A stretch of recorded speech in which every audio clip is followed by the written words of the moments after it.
चौखट पर भिखारी बन के आया हूँ। अस्सलाम वालेकुम रहमतुल्लाहि व बरकातहू। एक बार फिर शान रमज़ान और हमारा बयानुल कुरान का सेगमेंट। कल मैंने आपसे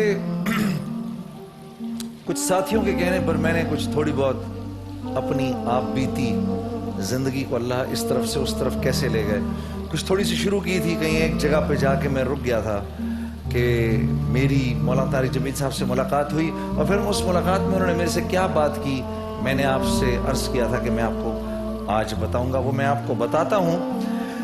तो मैंने आपको लास्ट टाइम, गौर से सुनिएगा, मैंने आपको लास्ट टाइम अर्ज़ किया था कि ये मेरा दोस्त जिससे मैंने कहा यार कि मैं कुछ परेशान रहता हूँ, मेरे जहन में कुछ सवालात हैं। आज आपने देखा ट्रांसमिशन के शुरू के अंदर वसीम के जहन में जो सवालात थे वो उन्होंने मेरे से करने शुरू कर दिए।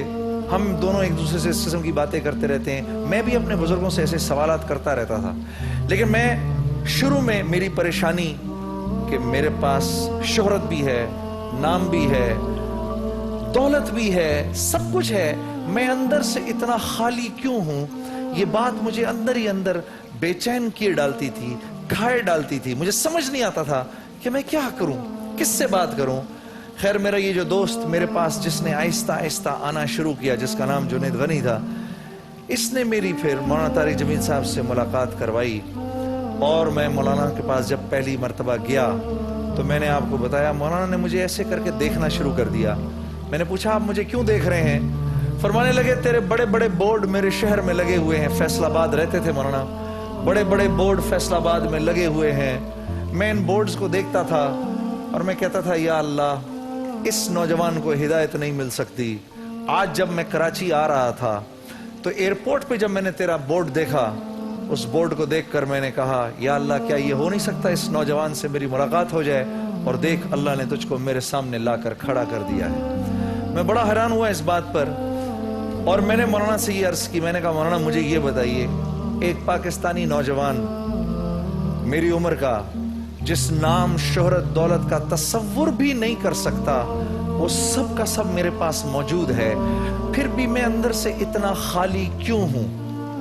तो मौलाना फरमाने लगे बात यह है कि तुझे चोट लगी है दाएं घुटने पर और तू मरहम लगा रहा है बाएं घुटने पर।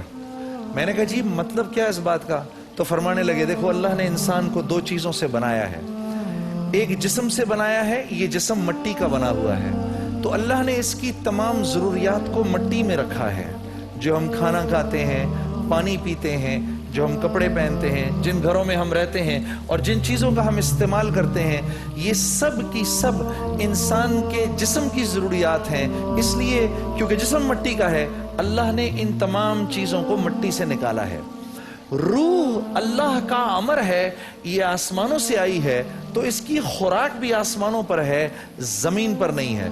फिर मुझसे फरमाया अगर तुझको सोने के एक महल में मैं 3 दिन के लिए बंद कर दूं तो क्या करेगा? मैंने कहा जी मैं जाहिर सी बात है चीखूंगा कि मुझे कुछ खाने को दें। कहा बस तेरी रूह जिसको तू कभी कभार अच्छे अच्छे खाने खिलाता है, कभी अच्छे कपड़े पहनता है, कभी इसको सेटिस्फाई करने के लिए गाड़ी खरीदता है, कभी इसको सेटिस्फाई करने के लिए महलों में ले जाता है, ये चीखती है और कहती है कि मुझको मेरा खाना दो, कि ये सब चीजें मेरा खाना नहीं है। तो मैंने कहा मौलाना रूह की ग़िज़ा क्या है? फरमाने लगे रूह की ग़िज़ा अल्लाह का जिक्र है। ये क्योंकि खुद आसमान से आई है, इसलिए इसकी खुराक भी आसमानों पर है, जमीन पर नहीं है। इसकी खुराक जमीन पर नहीं है। और सुकून, चैन और इत्मीनान का ताल्लुक मिट्टी के बने हुए इस जिस्म से नहीं है, बल्कि आसमान से आई हुई इस रूह से है।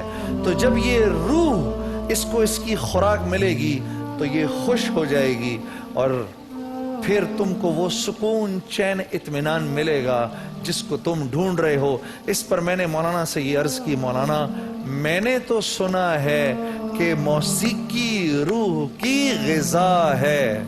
मौसीकी क्या है जी? ऊंचा बोले, मौसीकी क्या है?